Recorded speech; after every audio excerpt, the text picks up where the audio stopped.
एक गांव में दयालचंद नाम का एक आदमी रहता था। कई महीनों से उसके पास कोई काम नहीं था और इसे उस बात की कोई भी चिंता नहीं थी। वह घर में आराम से बैठकर गप्पे मारता रहता। एक दिन दयालचंद, अरे भाग्यवान, भूख लगी है, जल्दी से कुछ खाने को दे दो। दयालचंद की पत्नी, कहां से दूं? घर में कुछ नहीं है खाने को। आपको कुछ खाना है तो जाओ कमा कर लाओ, आप यूं ही निठल्ले बैठे रहते हो। दयालचंद, निठल्ला और मैं? अरे जब चाहूं काम मिल जाएगा। दयालचंद की पत्नी, तो करते क्यों नहीं? दयालचंद घर से बाहर चला जाता है। दयालचंद, अब थोड़े दिन काम तो करना पड़ेगा, चलो सामने वाली दुकान पे पता करता हूं। दयालचंद, मुझे कुछ काम मिलेगा क्या? दुकानदार, नहीं, दुकान में कोई काम नहीं है अभी। दयालचंद जाने लगता है। दुकानदार पीछे से, ओ भाई जरा सुनो तो। दुकानदार उसे थोड़ा दूर ले जाता है। दुकानदार, मेरा नाम मतीराम है, तुमको काम चाहिए ना? मेरा एक काम करोगे? दयालचंद, हाँ करूंगा, बताओ क्या काम है? मतीराम बोला, जासूसी करनी है। दयालचंद, जासूसी? किसकी जासूसी? मतीराम, मेरी पत्नी कम्मो की। दयालचंद, पगला गए हो क्या भाई, तुमको पत्नी की जासूसी करवानी है? मतीराम, मैं तुमको सब बताता हूं।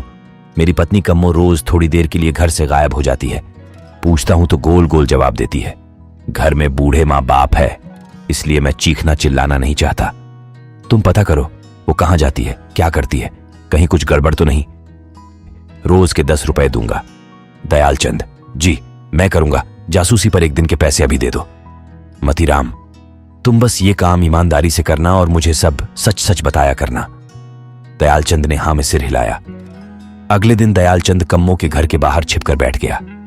कम्मो बाहर आई और रिक्शा में बैठकर जाने लगी और दयालचंद साइकिल से उसका पीछा करने लगा। रिक्शा गांव के बाहर एक झोपड़ी के बाहर रुका। रिक्शा वाला, दीदी जल्दी करना, मैं यही आपका इंतजार कर रहा हूं। दयालचंद साइकिल पर सवार झोपड़ी के पास जाने लगा।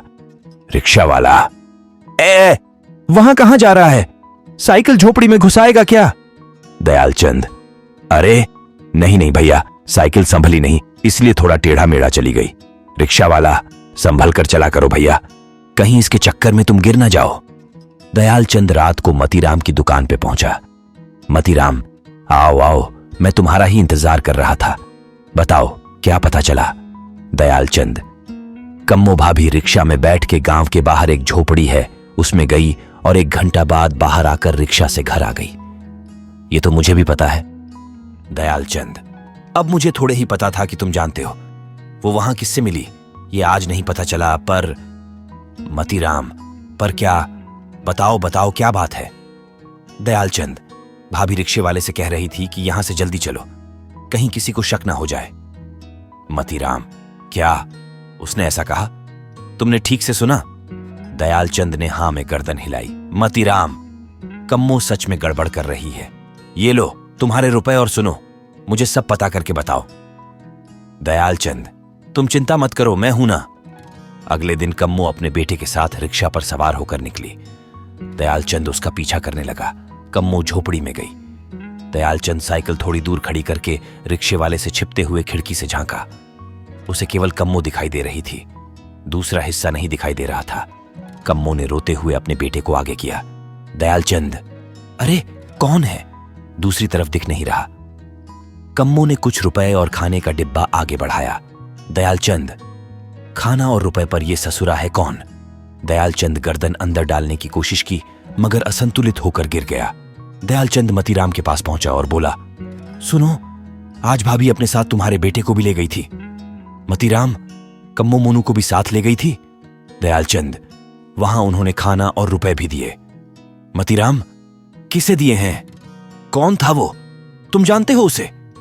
दयालचंद, मुझे उसका चेहरा तो नहीं दिखा, पर वो हाथ जिसने रुपए लिए वो पक्का आदमी का था। मतीराम, ये सब क्या चल रहा है? दयालचंद, तुम चिंता मत करो, मैं कल और पता करता हूं। दयालचंद रुपए लेकर वहां से चला गया। मतीराम गुस्से में घर गया।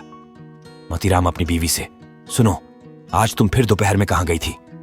कम्मो बोली, तुम भी ना, मां जी सो रही हैं, ऊंची आवाज में मत बोलो। मतीराम गुस्से में, बात को टालो मत।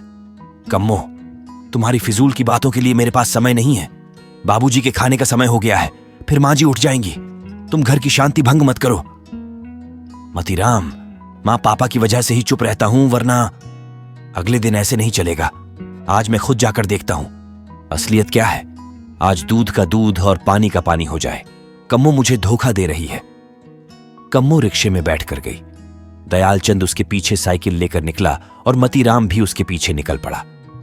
कम्मो अंदर झोपड़ी में गई और दयालचंद छिपकर खिड़की के पास देखने लगा। कम्मो बाहर आई तो उसने अपने पति को सामने खड़ा देखा। मतीराम, तुम रोज रोज यहां किससे मिलने आती हो? आखिर है कौन अंदर? मतीराम झोपड़ी के अंदर गया।